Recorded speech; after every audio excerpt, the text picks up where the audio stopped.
Cloudpunk is one of those games that requires you to be kind of bought into the concept before you even start playing it. Kind of like Star Citizen, but you get to keep both of your kidneys. People who love the cyberpunk genre and want a laid-back time will enjoy this game, but you might struggle with it if you are looking for a more mechanically challenging experience and deeper story.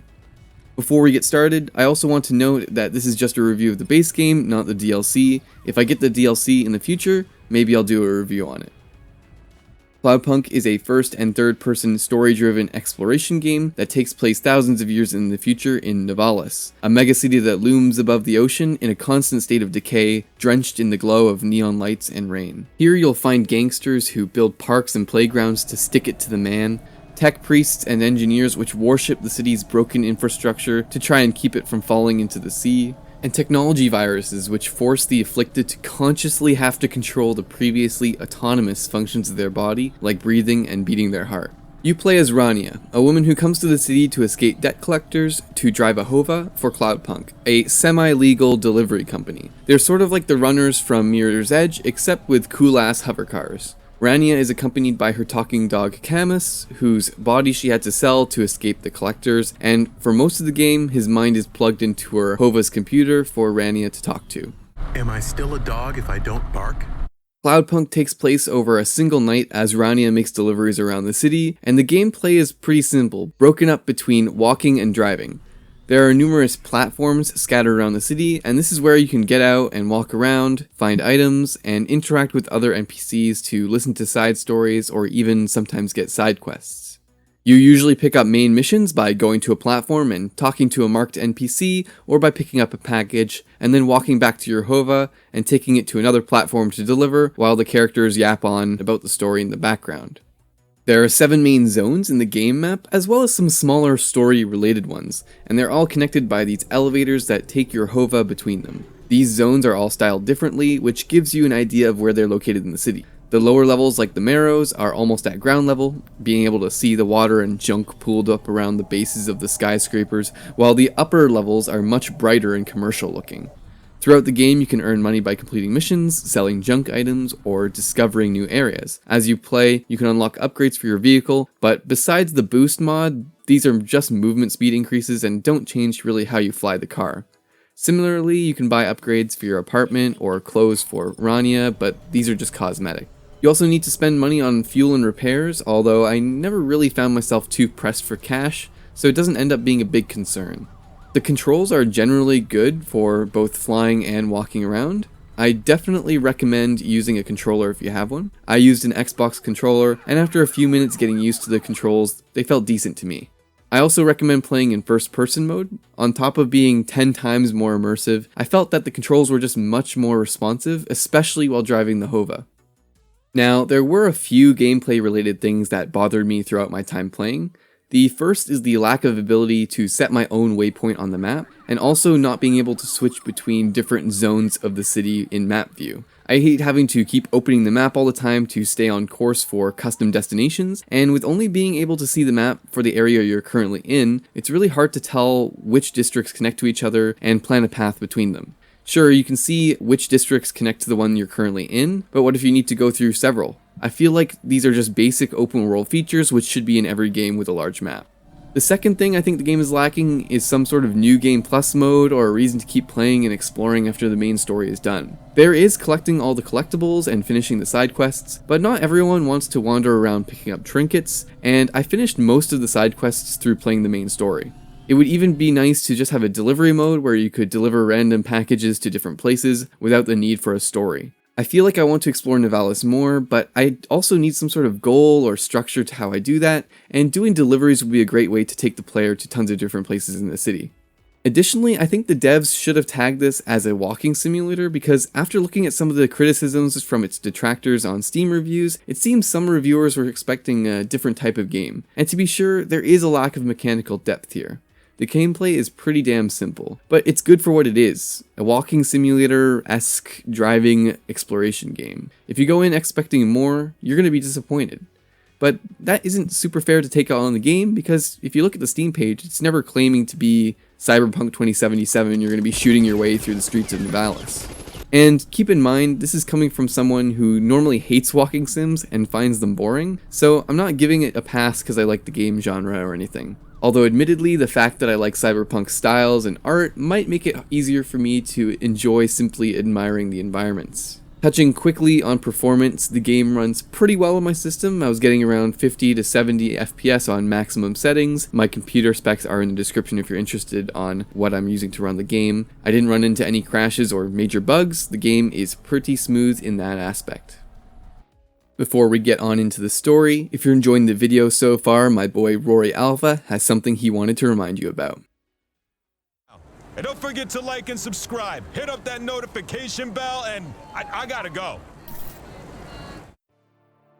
Now let's talk about the story, which for a game which labels itself as story-centric doesn't reach the highs that it could. In fact, the main storyline, if you can even call it that, is barely present for large sections of the game. It's more inconsistent than the alcohol content of a soccer mom's thermos. The separation between what is a side mission and a main mission seems somewhat arbitrary, and there were some main missions that seemed like they could have just been placed on the map to be picked up like the other side missions. And that hurts the overall plot because one second you'll be doing something that's relevant to the main story, and another you'll just be doing something completely unrelated like transporting an android that is super excited to be turned into a vacuum cleaner. In both the main missions and the side missions, there are a lot of good ideas. In fact, most of them were interesting little tastes of this world, but they don't really have time to be fleshed out. There aren't really different quest lines that continue these stories over several interactions, so most of them are just one-offs and they eventually kind of just fade without leaving too much of an impression.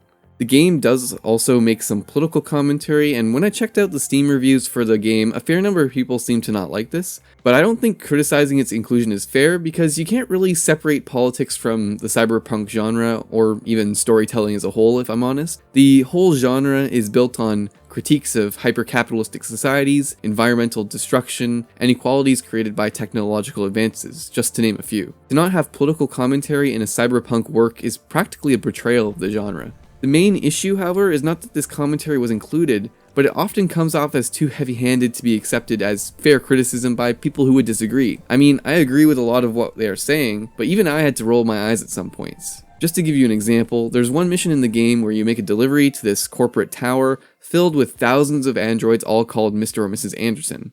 Apparently, the original Anderson set up this company and bought all these androids to work for him hundreds of years ago, and he's long since died, leaving them to work basically as slaves to a corporation with no real CEO. So Rania is absorbing all this, right? And suddenly she's like, why are you all female and male? The law says you can choose whatever gender you want. And don't get me wrong, I don't disagree with being able to be whatever you want to be, let me make that clear. But it's shoved in there so awkwardly, like you've just met a group of people that are kind of being enslaved. And you're concerned about that? It just seems like the devs slapped that comment in there to make a point without being concerned if it fit into the conversation, and that's understandably jarring. I feel like when you're discussing a theme like this in a work, you really need to knead it into the story. It needs to be fleshed out over a longer time than just a single comment. Not only then do you have more time to expand your argument and make it make sense within the context of the story, but it also appears to the audience as a more genuine attempt at starting a dialogue rather than just being preachy. This loops back to the problems with the main story and how the side stories are handled. The game is too busy jumping back and forth between its two-ish main plot lines and other random shit you do during the story to really flesh out any of the ideas they have going on here. There's no quest tracker system or anything, so when you start a main mission or side quest, you just go through it until it's done. Because of this, everything has to be a bite-sized 5 to 10 minute or so long chunk of story, and it's understandable you won't get that much depth with that limit. Overall, the story is flawed, but unless you really can't stand some of the political commentary, it's not bad. It could just be so much better.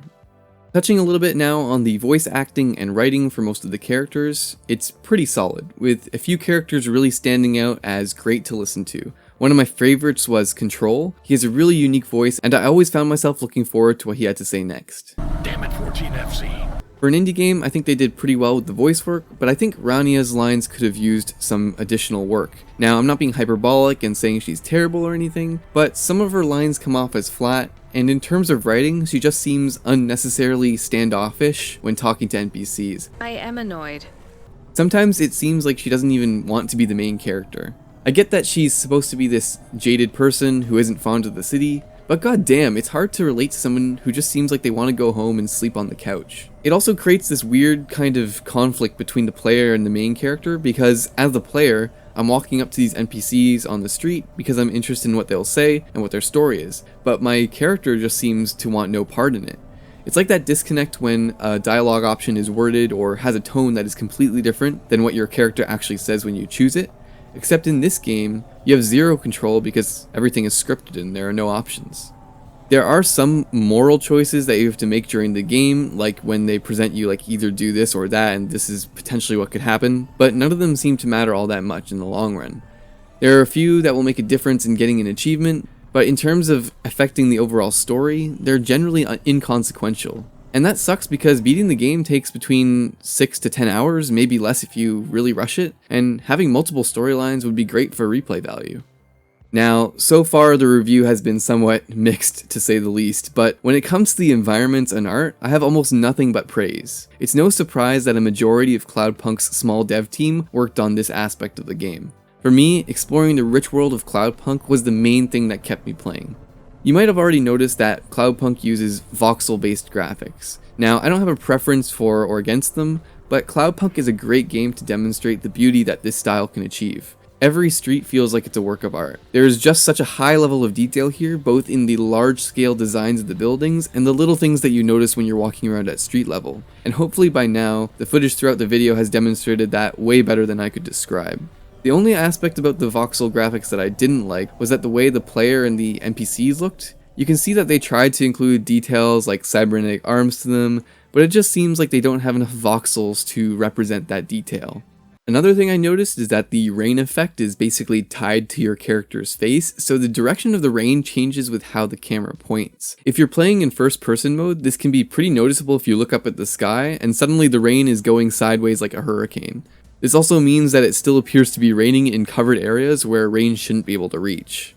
But these are relatively minor complaints and nitpicks. Besides these, the game looks amazing. It's really amazing that such a small team was able to pull this off. And this is complemented by some great synth soundtracks that fit the aesthetic of the world so well.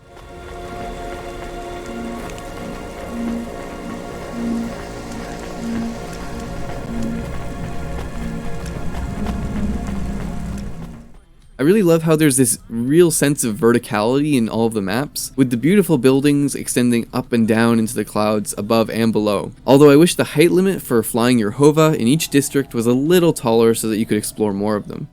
You really feel this verticality and massiveness even more when you're walking on platforms. When you're removed from the bird's eye view of your car, you really feel like a small person in a vast city. There are also some great platforms which make use of elevators, bridges, and multiple levels to make you feel like you're navigating between neighborhoods and buildings that are just stacked up on top of each other.